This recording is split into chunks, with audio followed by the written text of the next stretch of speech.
If you want to catch more fish and you want to catch big fish, then you need to learn how to fish a jig. Jigs catch big fish, they win tournaments, they're on my deck all the time, and I've caught some of my biggest fish on jigs. In today's video, I'm going to show you everything you need to know about fishing a jig.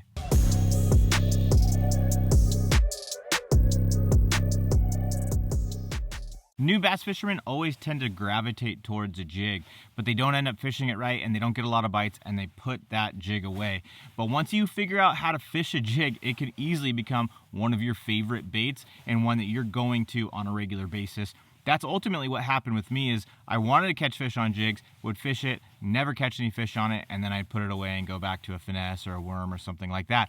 But don't put that jig down. You got to learn how to fish it because it will slowly but surely become one of your favorite ways to catch bass. In today's video, I'm going to show you a couple of my favorite jigs that I make myself with my Dual Molds, and I'm going to show you my rod, reel, and line setup, and I'm going to show you specifically how I retrieve those jigs and how I set the hook so that way you can get dialed in on everything you need to go out and catch more fish on jigs. My two favorite jigs that I make myself are the arky style jig that I make with my Dual Molds and the football jig that I make with my Dual Molds. Both of these jigs flat out get bit.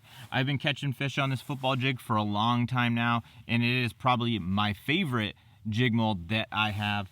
But when I was out in Iowa recently, we were fishing around wood and grass, and this arky style jig just got bit. So it made me a believer in this, and I had to get that mold. And I've caught fish around grass out here in the desert with this arky style jig, and it's just another one that I'm gonna have at the ready depending upon the conditions that I'm fishing. When I'm fishing around rocks, I'm definitely gonna be going with this football jig. The football jig just kind of comes up and over those rocks so well. It doesn't get hung up, and it just gets over there. You can feel everything with it.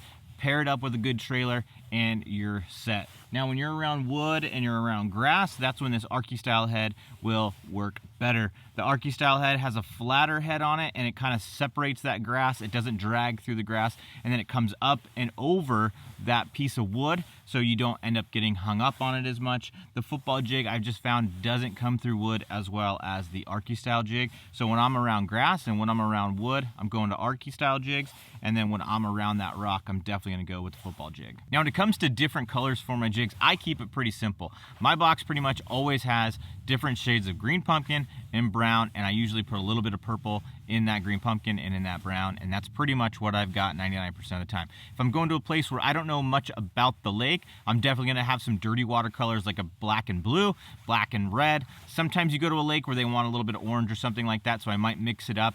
But most of the time I'm just fishing the 6 cents jungle cross skirt and the 6 cents grass theory skirt, and then occasionally go with the candy bluegill because it's a nice natural color, but it adds a little bit of red flake in there. That's the beauty of making these jigs, is I have full control over what this jig's gonna look like all said and done. If I wanna add a little accent color, I can. Something you can do as well. If you go to Dual Molds and you get some of these jig molds, which I'll link down in the description, and then get some of those 6 cents skirts, you're gonna be dialed in. Also, Dual Molds has custom skirts ready to go for you as well, so you can check that out in their jig making materials.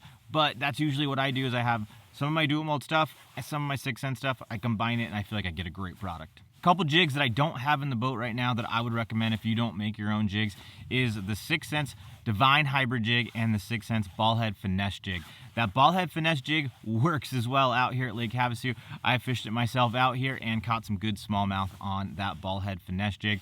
That is a go-to jig of mine as well. If I'm not making them myself, I'm probably going to be fishing that Ball Head Finesse Jig. It doesn't get the notoriety as the Divine Hybrid Jig, but that Ball Head Finesse Jig just flats out catch them. The Divine Hybrid Jig is going to be great around grass, and it's also going to be great around that wood cover. So I would use that Ball Head Finesse Jig around the rock cover, and then I would switch over to the Divine Hybrid Jig around that grass and wood structure. Now when it comes to my rod and reel combos that I'm using when I'm fishing a jig, I have two, and it depends on the cover that I'm fishing, the line size I can get away with, and the size of the fish that I'm targeting.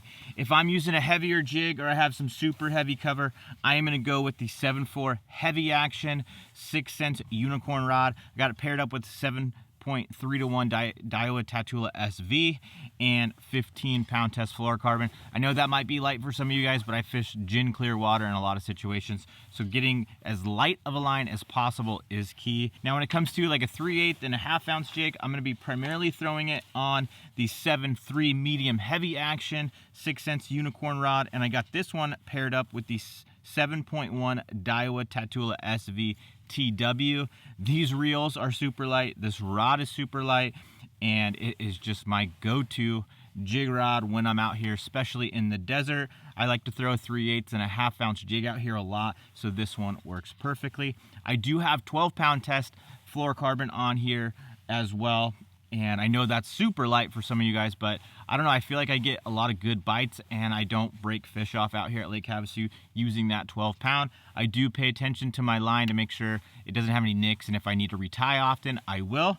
But this is my go-to jig rod even at home. When we're out fishing all day long out here on the water, a lot of times we're gonna need a quality pair of sunglasses to protect our eyes and to get us through those long days. If you don't have a good pair of sunglasses, your eyes are gonna not like you. They're gonna start burning, they're gonna start hurting.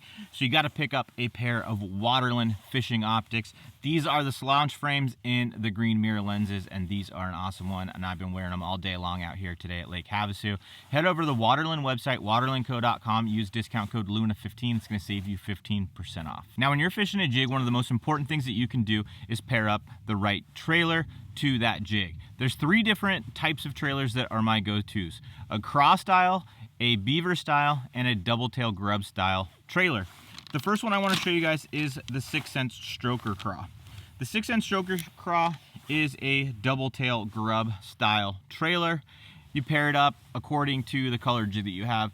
This color right here, it's like a watermelon candy kind of a color, would pair up great with a green pumpkin or watermelon colored jig.